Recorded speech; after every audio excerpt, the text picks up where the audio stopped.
Boa noite a todos e a todas as nossas crianças. Graças ao Senhor, mais uma reunião na quarta-feira e hoje nossa reunião de estudo. Como vocês, né, crianças e os irmãos aí já devem estar acompanhando, a nossa reunião de estudo, a de perguntas e respostas e até os hinos, eles têm sido voltados assim para, vamos dizer, a ordem, né, cronológica ali dos acontecimentos da Bíblia, né? A gente veio falando de Gênesis, falamos da criação, né? Ali falamos sobre o dilúvio. Agora estávamos falando sobre Abraão, de Abraão falamos de Isaac e Jacó e Esaú. E hoje vamos dar, né, continuidade ainda ali falando do livro de Gênesis. E aí eu queria compartilhar com vocês umas imagens aí que tá com o tio Dal. Só tem duas imagens nesse estudo de hoje. E ainda continuando falando sobre Jacó. Se Dal puder compartilhar aí para a gente dar uma olhada.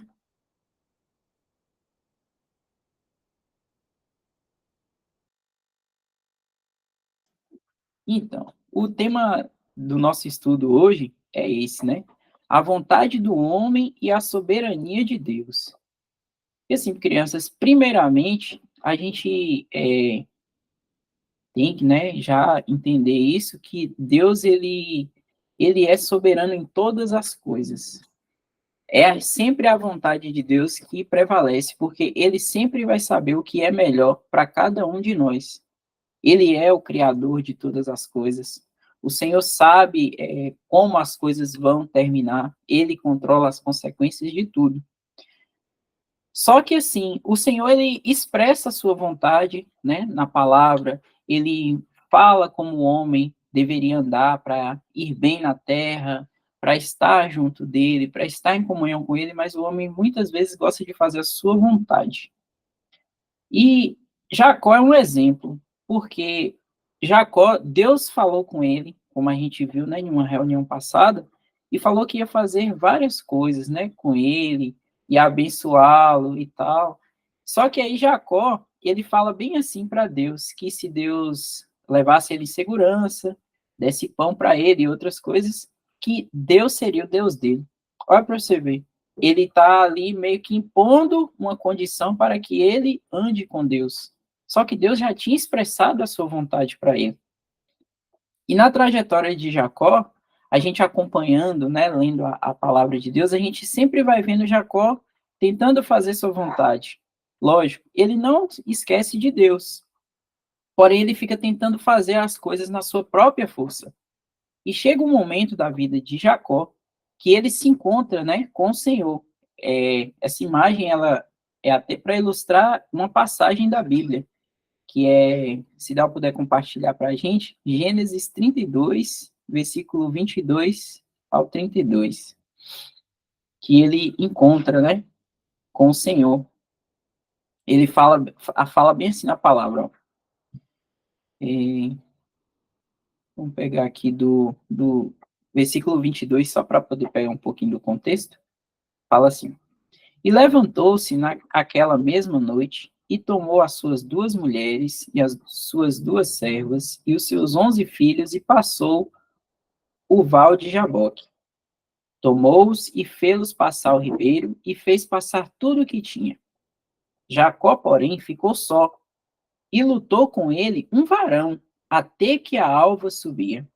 E vendo que não prevalecia contra ele, tocou a juntura de sua coxa e se deslocou a juntura da coxa de Jacó, lutando com ele. E disse: Deixe-me ir, porque já a alva subiu. Porém ele disse: Não te deixarei ir, se não me abençoares. E disse-lhe: Qual é o teu nome? E ele disse: Jacó. Então disse: Não te chamará mais o teu nome Jacó, mas Israel, pois como príncipe lutaste com Deus e com homens e prevaleceste. Então aqui Jacó, ele tem um encontro aqui com o Senhor.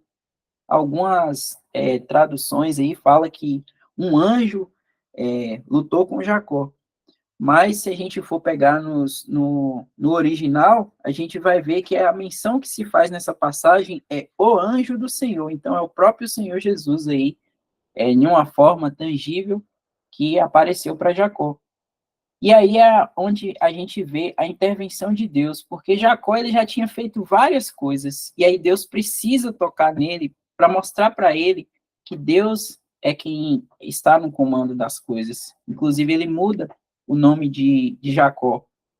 E a gente vai ver em outras passagens da Bíblia, Deus sempre demonstrando que ele é que é soberano e que muitas vezes a vontade do homem, ela não é concernente com a vontade de Deus. Isso eu estou falando do homem natural. Para o cristão, aquele que tem agora o Espírito Santo, que tem a mente do Senhor, que entende os pensamentos do Senhor, nós devemos andar em comunhão com o Senhor, entendendo seus pensamentos para andar junto dele. Porque o homem natural, aquele que não tem o Senhor, ele vai sempre fazer tudo o contrário que Deus deseja. Ou seja, ele vai querer fazer sua vontade e não a vontade de Deus. Mas só que Deus está no controle de todas as coisas.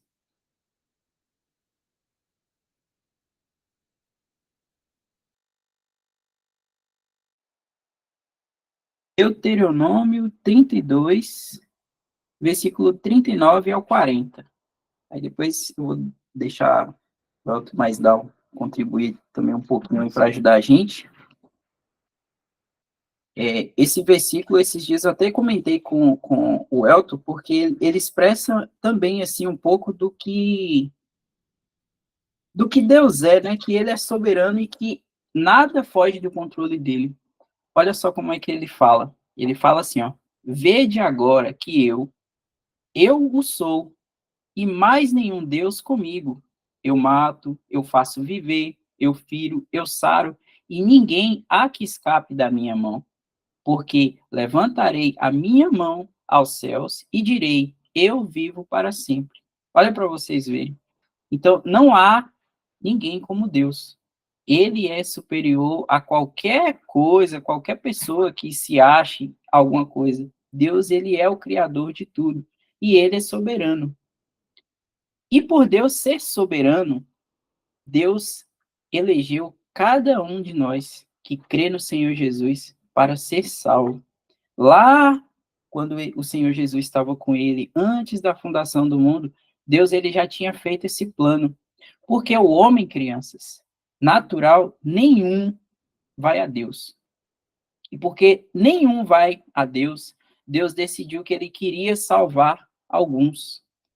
Só que isso não tira a responsabilidade do homem, porque todo homem, ele nasce lá no seu íntimo com o conhecimento de Deus. Então, todo homem é responsável por crer em Deus, mas o homem não quer. Então, se o Senhor Jesus, ele não tivesse vindo aqui fazer este sacrifício, cumprir as justiças de Deus e morrer por nossos pecados, ninguém se salvaria. Tem mais um versículo que eu queria compartilhar com vocês, mas eu vou dar um pouquinho de espaço para o Elton, depois a gente fala mais um pouquinho, porque tem mais uma imagem, tá certo? Vou deixar com você aí, Elton.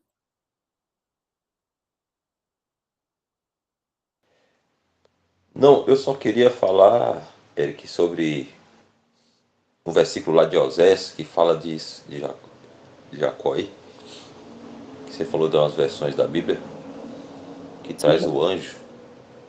É Oséias 12,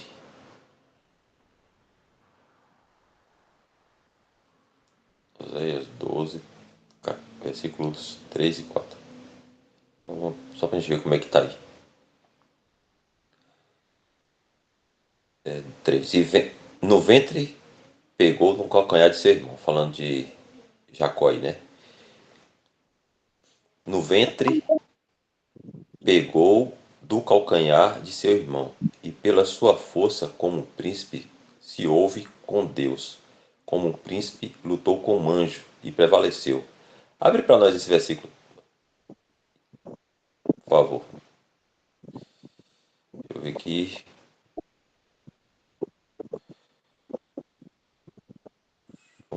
Aqui. Achou a Deus, lutou com Deus no versão Jerusalém. Vamos ver Darby aí como é que tá aqui. Jerusalém tá lutou com Deus. Eu não entendo aqui. Eric que é o. Ah, sim, ele lutou com um anjo. É 12 quanto mesmo? 12, 3 e 4. Então aí dá pra. Eu acho que ajuda a gente a entender, né? Que é como o Eric falou aí. Ali é o Senhor Jesus, né? Como Jeová, que sempre aparecia para eles, né, no Antigo Testamento. Quando pingou, você caiu uma gotinha, né? Não é isso, Eric? Isso. Não dá pra gente. O microfone tá aberto, Clare... Stezinha. Pode falar. Dá pra clarear mais um pouco aí o que Eric tava falando. Esse versículo ajuda aí mais um pouco. Você vê que a versão do Darby, ele te coloca aí, né, a palavra anjo com o A maiúsculo, né?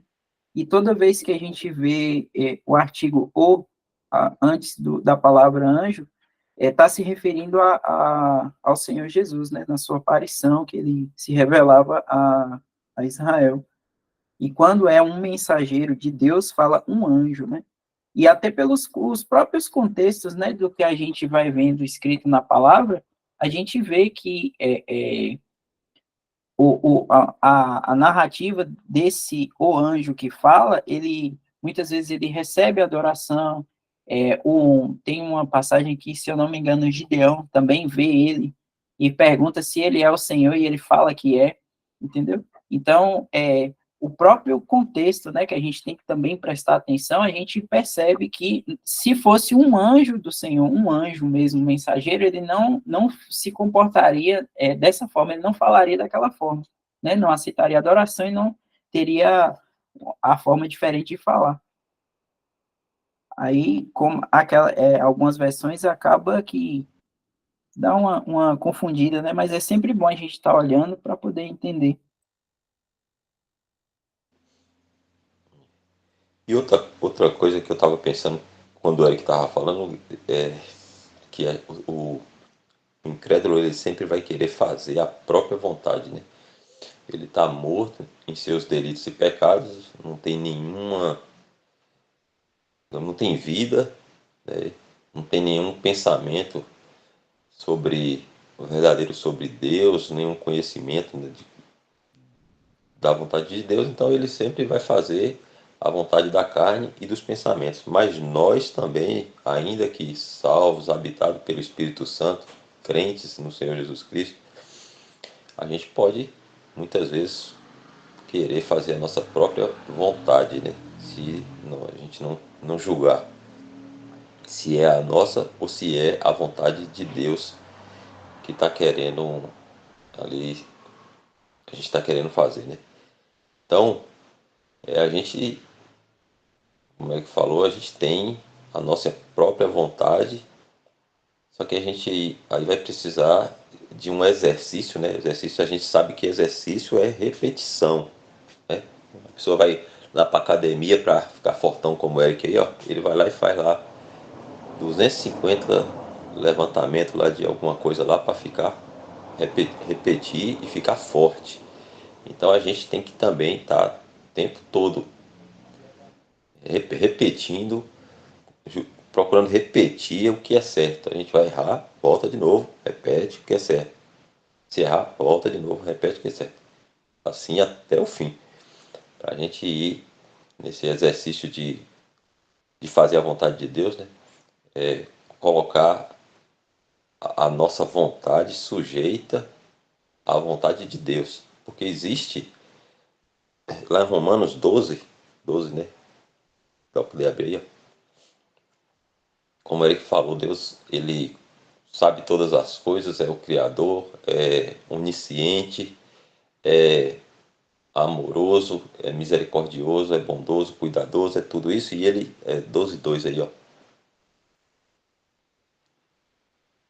E não vos conformeis com este mundo, mas transformai-vos pela renovação do vosso entendimento, para que experimenteis qual seja a boa, agradável e perfeita vontade de Deus. Aí essa aí é a vontade de Deus. Boa, agradável, perfeita, perfeita, sem erro. A nossa é errada, muitas vezes, né? Na maioria das vezes, a nossa vontade e Deus conhece, enxerga, vamos falar assim, o fim desde o princípio. A gente só enxerga um palmo. Então, por mais que aparentemente aquela vontade que eu estou tendo de fazer algo seja boa, né, no momento ali, ela, Deus enxerga o fim desde o princípio. Lá na frente, essa minha vontade que eu julgo ser boa para alguma coisa pode ser um mal, né? Pode dar errado. Por quê? Porque é a minha vontade. E como Deus ele é, né, sábio, ele entende todas as coisas, sabe de todas as coisas que vai acontecer no futuro, né? O mal que pode me causar determinada coisa se eu estiver querendo fazer a minha vontade, né? Aí a gente deve pegar a nossa vontade, colocar de lado e aí buscar a vontade de Deus. Aí agora isso aí vai ser negar a nossa vontade, que é a nossa carne, né? Vai ser o exercício mais difícil, né? Porque, eu vou falar assim, vai doer, né? Porque a gente quer fazer a nossa vontade, porque aquilo ali vai trazer alguma paz, alguma alegria, sei lá, alguma coisa momentânea ali, né?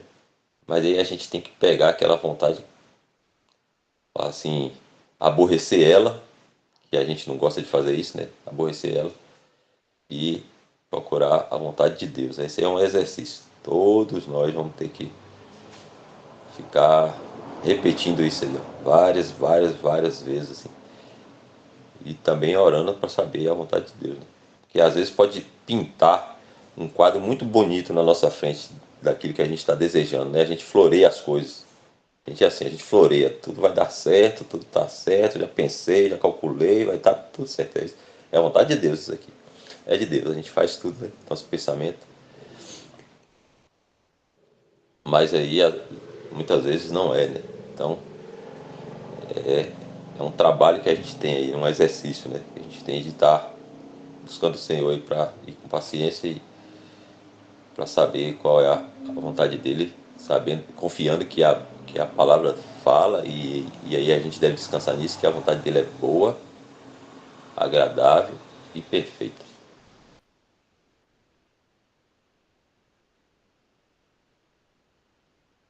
Isso aí, muito bom. E uma coisinha aqui também para falar ainda a respeito de Jacó e sua relação com Deus, e também sobre a soberania de Deus e vontade do homem. Só queria abrir um parêntese aqui para uma coisa, porque quando a gente acompanha, né, a história e trajetória de Jacó com o Senhor, a gente vai vendo que Jacó fez algumas coisas erradas, né? E alguém pode pensar assim, ué, mas Jacó fez aquilo, enganou o irmão, enganou o pai, e Deus fez o que com ele? Só que tem uma coisa, crianças, a gente tem que lembrar que Deus é misericordioso. Nunca e jamais a gente deve aqui abrir um precedente e achar que se a gente fizer uma coisa errada, Deus sempre vai consertar. Esse não deve ser o pensamento. Porém, na misericórdia de Deus, a gente erra e Deus, na sua misericórdia, pode ir lá e consertar o nosso erro e transformar aquilo em bem, que foi justamente o que ele fez com Jacó. Mas só que jamais a gente deve ter o pensamento assim, eu vou desobedecer meu pai, amanhã não dá nada que Deus me perdoa.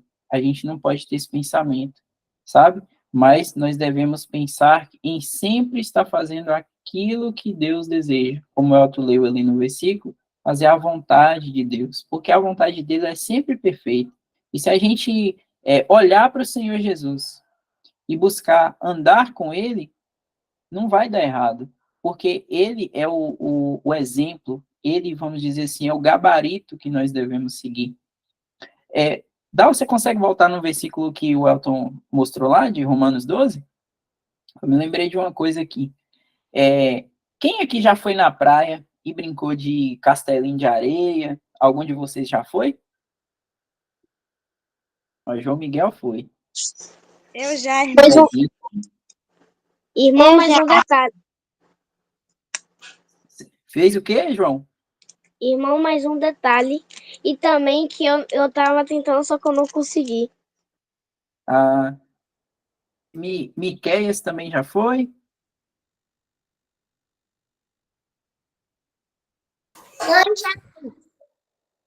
Emily, Cecília também já brincou? Já vocês levaram as forminhas para poder fazer coisa na praia?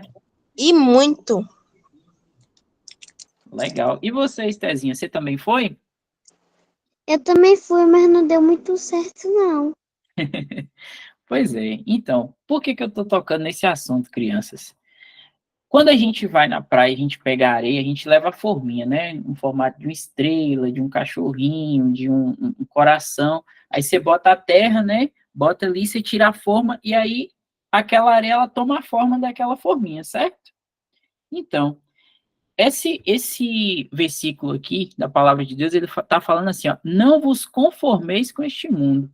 Esse conformeis aqui é a gente se associar com as coisas do mundo e começar a tomar forma de acordo com as coisas que o mundo deseja. E não deve ser assim. Nós devemos olhar para o Senhor Jesus e buscarmos ter a forma que ele tem, né?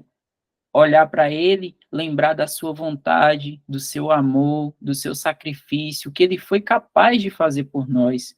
Porque nós, crianças que somos cristãos, nós não deixamos de fazer alguma coisa por conta de uma religião ou porque alguém disse para a gente não fazer. E também não fazemos coisas buscando receber alguma coisa em troca de Deus. Hoje, o que fazemos e o que não fazemos depende da pessoa do Senhor Jesus, é por amor dele. Então, se eu não desobedeço a minha mãe, não é porque eu tenho medo de apanhar, lógico, né, que ninguém quer apanhar, né, mas eu não desobedeço a minha mãe por amor ao Senhor, porque se eu desobedeço a minha mãe, eu estou desobedecendo ao Senhor. Então, se hoje eu ajudo alguém que precisa da minha ajuda, eu ajudo porque eu amo o Senhor, porque um dia eu precisei e ele me ajudou. Esse tem que ser o pensamento. Só que o mundo, ele não pensa assim. O mundo, ele é totalmente contrário à vontade de Deus. Então, se você se associar só com as coisas do mundo, você vai ter a forma do mundo. Mas se você se associar somente com o nosso Salvador, você vai se parecer com ele. Nós aqui na Terra, nós somos um testemunho do Senhor Jesus.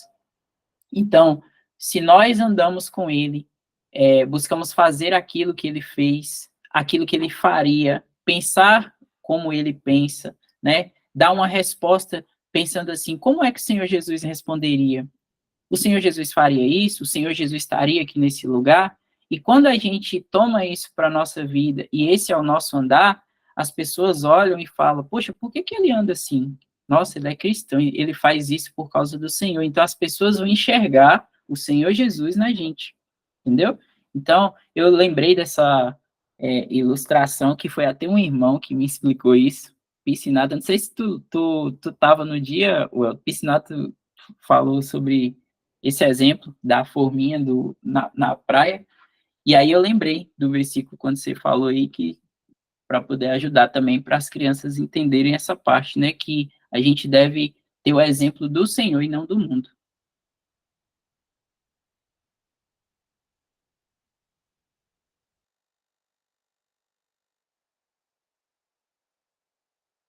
Vocês ficaram com alguma dúvida? Eu não.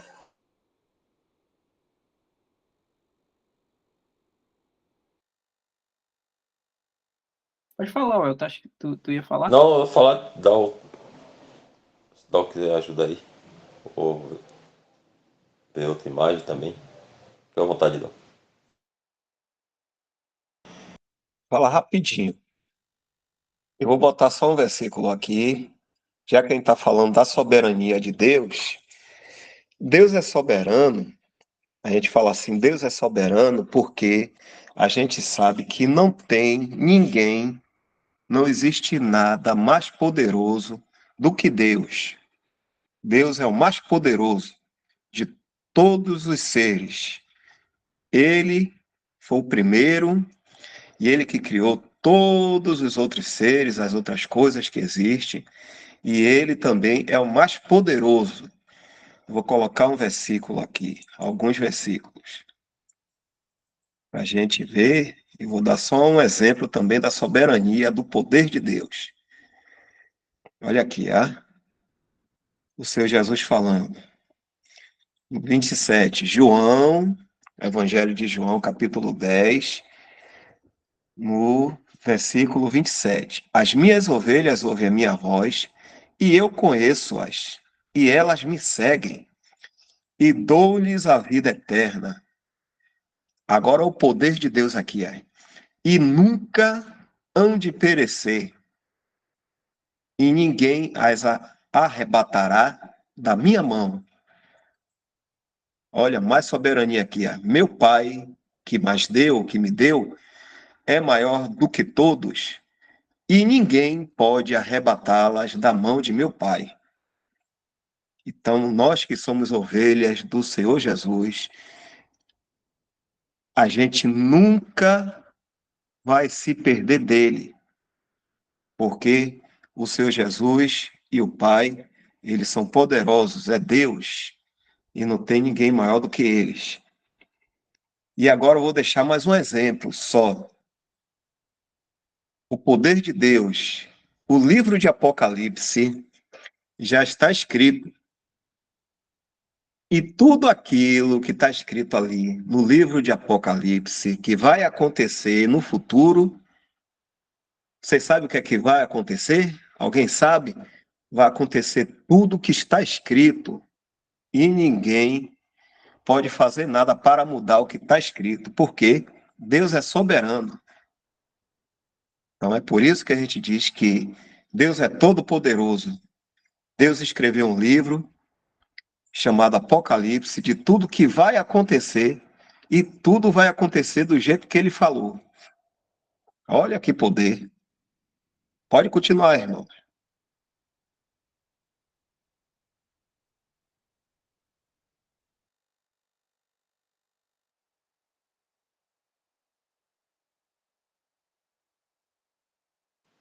Pode falar, João. Você que levantou a mão aí. Irmãos, na hora que vocês disseram e também que a pessoa não podia mudar nada que Deus iria fazer, eu iria falar, tipo escrever alguma coisa, tipo mudar aquela palavra e escrever alguma coisa em cima dela, referindo que mudou aquela palavra. Tipo, não vai funcionar, ele só vai mudar a palavra dali. Tipo, de uma Bíblia, é isso que eu quero dizer.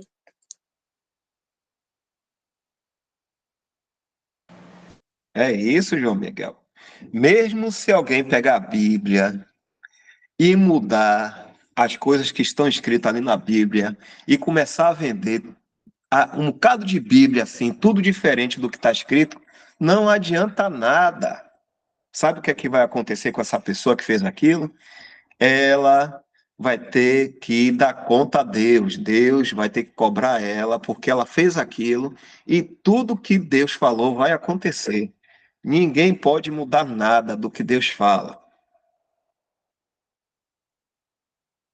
Só se o próprio Deus não mudar o que ele quiser. Uma hora.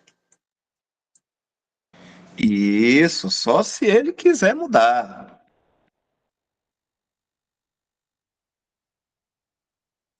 Podem continuar falando, já tá quase acabando a reunião.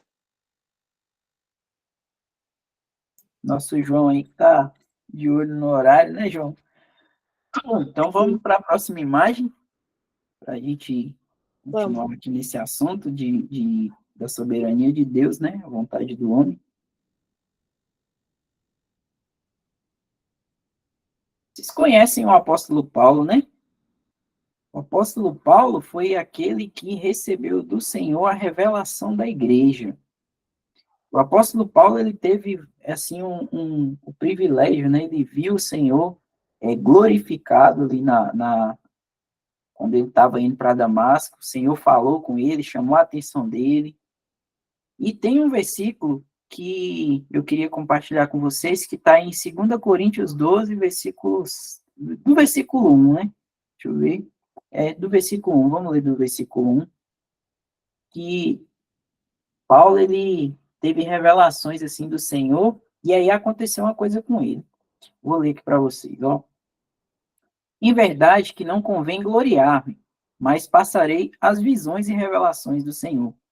Conheço um homem em Cristo que há 14 anos, se no corpo não sei, se fora do corpo não sei, Deus o sabe, foi arrebatado até o terceiro céu. E sei que o tal homem, se no corpo, se fora do corpo, não sei, Deus o sabe, foi arrebatado ao paraíso e ouviu palavras inefáveis, de que o homem não é lícito falar. De um assim me gloriei eu, mas de mim mesmo não me gloriarei, senão nas minhas fraquezas. Porque se quiser gloriar-me, não serei nécio, porque direi a verdade, mas deixo isto, para que ninguém cuide de mim mais do que em mim vê ou de mim ouve. E para que não exaltasse, esse aqui é o versículo, e para que não exaltasse pelas excelências das revelações, foi-me dado um espinho na carne, a saber, o mensageiro de Satanás para me esbofetear, a fim de me não exaltar, acerca do qual 3 vezes orei ao Senhor para que se desviasse de mim, e disse-me, a minha graça te basta, porque o meu poder se aperfeiçoa na fraqueza. De boa vontade, pois me gloriarei nas minhas fraquezas, para que em mim habite o poder de Cristo. Então, olha para vocês verem aqui que coisa interessante, né? O apóstolo Paulo recebeu do Senhor revelações, ele ouviu palavras que não são inefáveis, né? Coisas indescritíveis que não é lícito o homem falar. Ele viu, né? Foi lá, estava na presença do Senhor. Só que ele poderia, né, vendo essas coisas, se gloriar de que ele, né, teve esse privilégio, só que aí Deus colocou um espinho na carne de Paulo. E aí Paulo fez o quê? Orou 3 vezes e pediu ao Senhor para poder afastar isso dele. Só que aí o Senhor falou o quê? A minha graça te basta. Então aqui a gente também percebe a soberania de Deus em relação à vontade do homem. Porque Paulo ele pediu para que não tivesse, né, esse espinho na carne, que ficasse ali afligindo ele. Essa era a vontade de Paulo. Mas a vontade de Deus foi que a graça de Deus bastaria para ele. Porque Deus sabe o que é bom para cada um de nós. Então, se hoje acontece alguma coisa na nossa vida que nos deixa triste, amanhã essa mesma coisa pode gerar um bem muito gigante para a gente. Porque Deus sabe o que vai acontecer. Como o Elton falou, e também, né, chamar a atenção para isso, Deus ele sabe o princípio e ele sabe o final. Tem coisas que a gente não entende agora. A gente só vai entender provavelmente na presença do Senhor.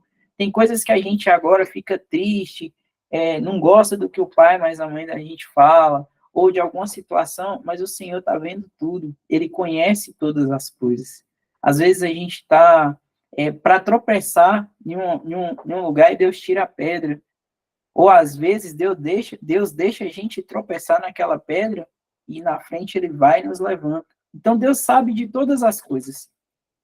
Ele sempre vai saber o que é melhor. E nesse caso aqui do apóstolo Paulo, ele sabia o que era melhor para Paulo. E por isso ele não permitiu que essa aflição, né, esse espinho aí que afligia Paulo fosse tirado, mas que a graça de Deus seria o bastante para poder sustentá-lo. E aí Paulo ele aprende, né, que na fraqueza dele é que ele seria forte, porque ele tem o Senhor. Então, quando a gente está fraco, está triste, aí é que a gente deve buscar o Senhor, porque Ele é que vai ser a nossa força, é a nossa energia, é Ele, o nosso Senhor. Não é isso, Elton?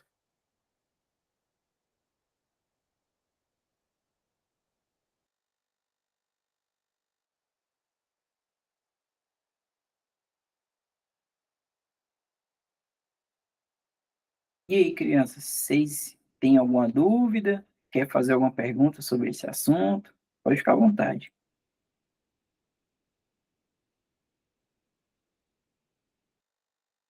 Se Dal também quiser comentar alguma coisa aí, para ajudar também. Vou só perguntar aqui, rapidinho. Vocês sabem o que significa? Deixa eu ver aqui. Cadê? Afim, Paulo falou assim, que ele recebeu o espinho na carne para que ele não se exaltasse. O que significa isso? Alguém sabe dizer? Para ele não se exaltar, o que significa? Até eu tava me perguntando o que era isso.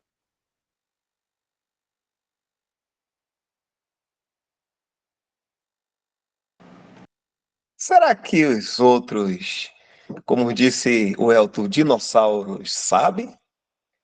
Rebeca, Raquel,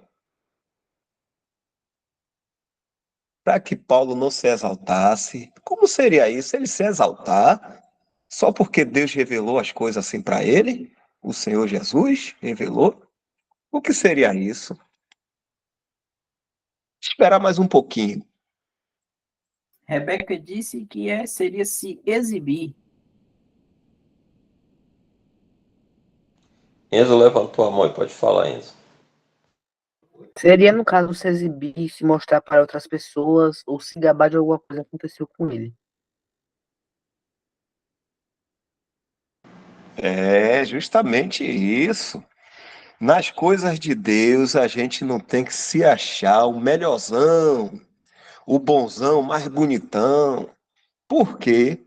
Porque só quem é superior, só quem está em excelência é Deus. E todos nós somos dependentes dele. Se o Senhor Jesus não quisesse revelar Paulo, ele ia revelar outro que ele quisesse. Então, o Senhor Jesus, guardando Paulo, para que ele não quisesse ser um exibicionista só porque ele conhece a revelação do Senhor, querendo se achar o melhor, o mais importante dos apóstolos, aí o Senhor, por misericórdia, aí, fez isso aí. Ele recebeu um espinho na carne para se lembrar, o Senhor guardando ele aí, para ele se lembrar que ele é fraco e que o que ele sabe foi porque Deus, o Senhor Jesus, quis que ele soubesse.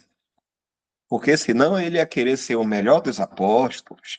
Ah, eu sei mais do que todo mundo, eu sou mais bonitão. É isso aí, é se exaltar. Então a gente, nas coisas de Deus, não deve ter esse tipo de comportamento. Isso acontece muito aí fora, no sistema religioso. Os homens se achando melhor do que os outros. Mas aqui, nas coisas de Deus, o certo é ninguém se achar melhor do que ninguém. Todo mundo é irmão e todo mundo precisa de Deus.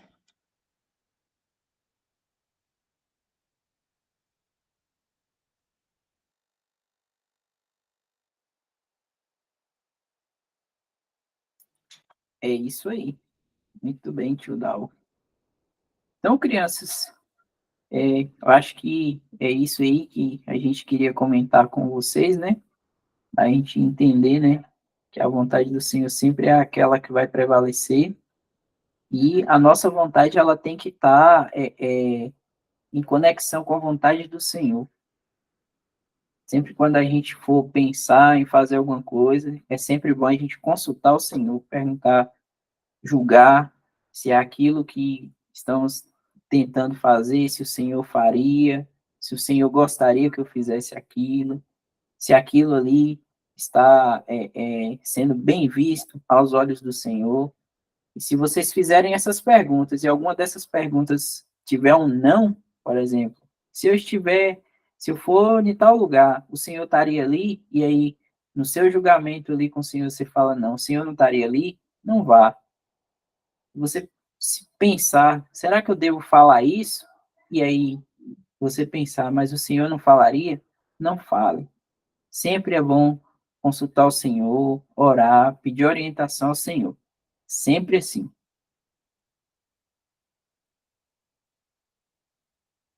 Falta um minuto, Dal, para o quê agora? O nosso horário já está chegando. Está chegando então a hora de mimir. para os mais velhos aqui também, viu? Que significa dormir. Ó, Eric, aqui tá cheio agora de criança velha, viu? Verdade, verdade.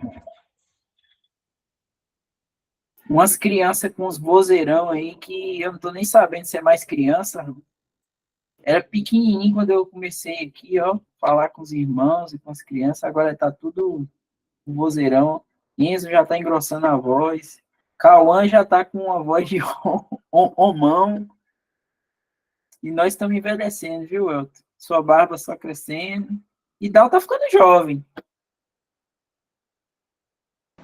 Muito obrigado.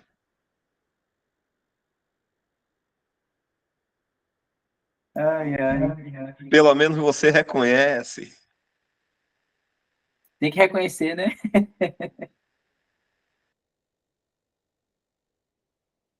Então é isso. Então eu vou pedir o irmão Dal para poder tirar a gravação e a gente vai dar graças para a gente encerrar.